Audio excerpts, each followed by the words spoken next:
Today, Marines are due to deploy on the streets of LA within 2 days as immigration raids intensify, targeting a meat plant in Nebraska.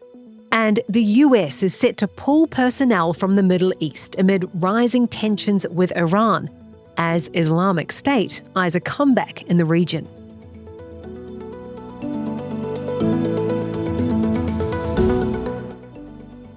It's Thursday, June 12th. This is Reuters World News, bringing you everything you need to know from the front lines in 10 minutes every weekday. I'm Kim Vanel in Wanganui, New Zealand.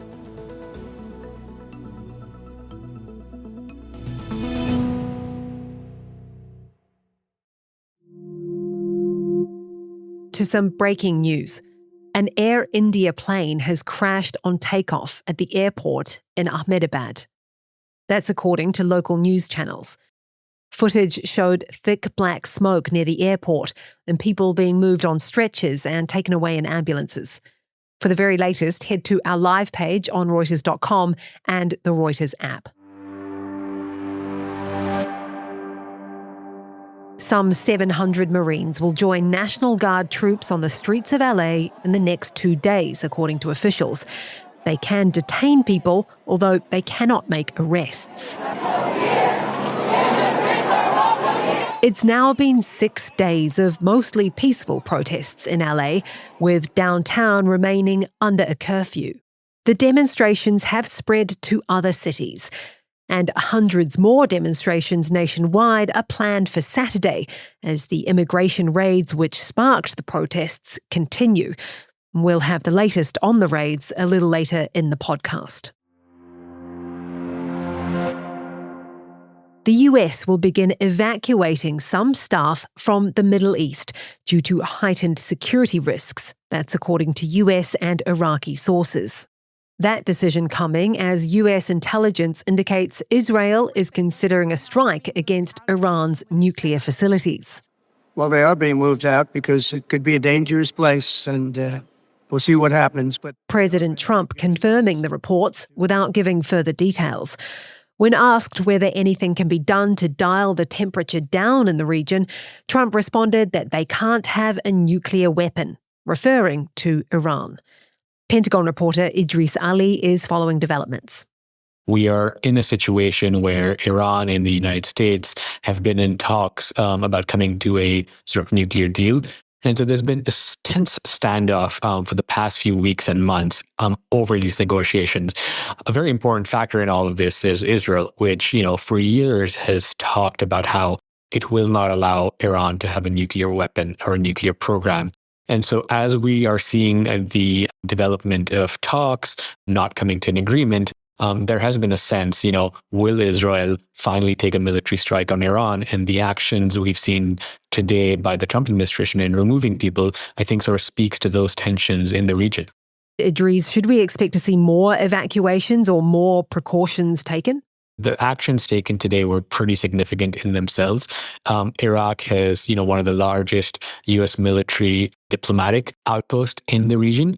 Again, I should point out that over the past few years, several years, Iran-backed militia in Iraq and Syria have attacked U.S. embassy outposts, U.S. diplomatic facilities, U.S. bases in both Iraq and Syria. And so I think when you sort of look at the region and you sort of think, okay, where could the highest threat be to personnel? It probably would be Iraq, because in the past, they have had some pretty sophisticated capabilities to hit U.S. bases and diplomatic facilities in the country. But I think we are going to be closely watching to see if other embassies like those in Lebanon or Bahrain or Kuwait or UAE follow suit. So far, we haven't heard anything, but I think it's something we're going to be watching closely in the next 24 to 72 hours. In another security threat facing the Middle East, Islamic State appears to be rebooting. The extremist group, which once imposed a reign of terror over millions, is activating sleeper cells in Syria and Iraq. And Trump is asking Syria's new leadership to help. Timur Azari is in Beirut. Timur, what exactly is happening in Syria and Iraq? It's important to note that so far we have not seen major attacks. In fact, we have seen major attacks being foiled. And that is thanks to some extent, intel cooperation with the United States and also with other countries in the region. It's also due to the fact that Hayat Tahrir al-Sham, the group that now rules Syria, has for years been fighting ISIS, and they have gotten very good at it. But that doesn't mean that they're not concerned. The interior minister, who was a former member of Hayat Tahrir al-Sham, said that ISIS is their number one challenge today. One issue that's very concerning to Western officials is they have tracked for the first time in many years fighting profile men heading to Syria. Now, it's very hard to determine what the purpose is, but it's enough of an issue that several European intelligence agencies have tracked this. And the concern there, of course, is that if people are heading to Syria to join armed groups there, they could gain training, they could recruit others, and eventually that could blow back on European cities, as was the case when ISIS was at its peak with several high-profile attacks. Why now? Now, there's a few reasons for this. The first is the fall of the Assad regime in Syria. As the regime fell, there was a lot of area in the country that basically had no security control whatsoever. The regime actually collapsed before rebels could take over a lot of these posts. And in sort of the chaos of that, some officials say that ISIS was able to take weaponry. They were also able to move around in ways that they hadn't been able to before. Then we actually see a growing discontent in Islamic State with Syria's new leadership. They have called on foreign fighters who joined the rebel group to leave the Syrian government forces and join their ranks. So they're trying to play on the moderate turn of Syria's new leader to say, these guys are un-Islamic, come to us.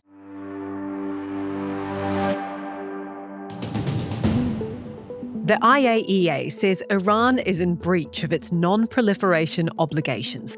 That declaration coming for the first time in almost 20 years. The UN's nuclear watchdog saying Tehran has failed to fulfill its obligations around undeclared nuclear materials and activities. That's according to diplomats who were at the closed-door meeting. Iran has announced countermeasures to the IAEA's resolution, according to state TV, including opening a new enrichment site and upgrading centrifuges at a nuclear facility.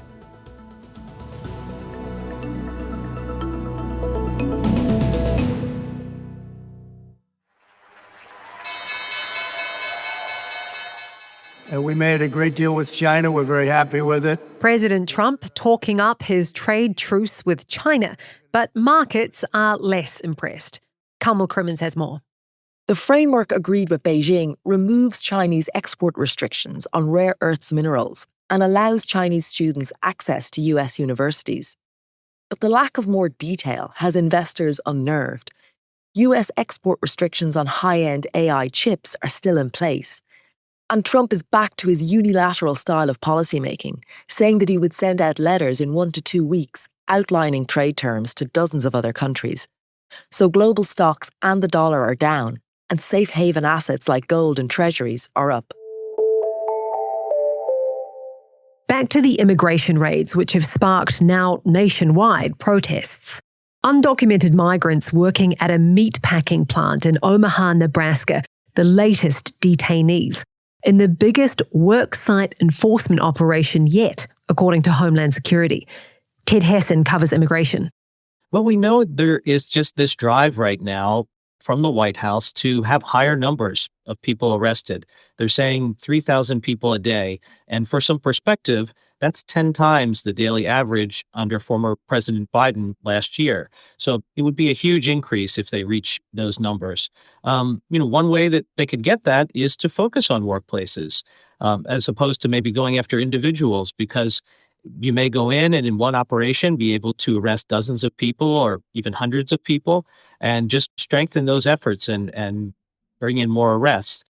Are we seeing a common thread in the types of workplaces that are or could be targeted?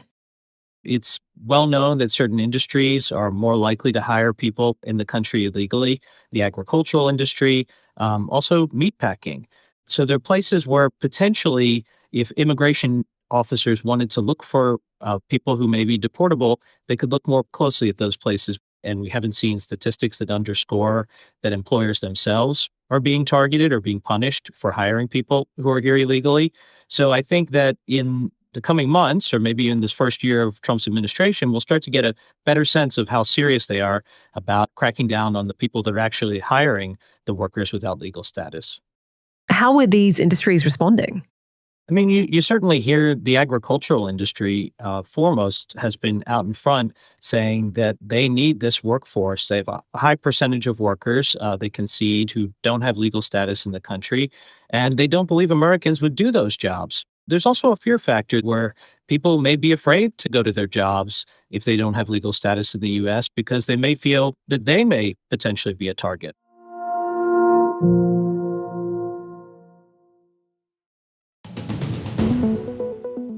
And for today's recommended read, a look back at the life of Brian Wilson, who's died aged 82. The Beach Boys co-founder created some of rock's most enduring songs in a career that was marked by a decades-long battle with drug abuse and mental health issues. You can read more about him by following the link in the pod description. For more on any of the stories from today, check out Reuters.com or the Reuters app. Don't forget to follow us on your favourite podcast player, and we'll be back tomorrow with our daily headline show.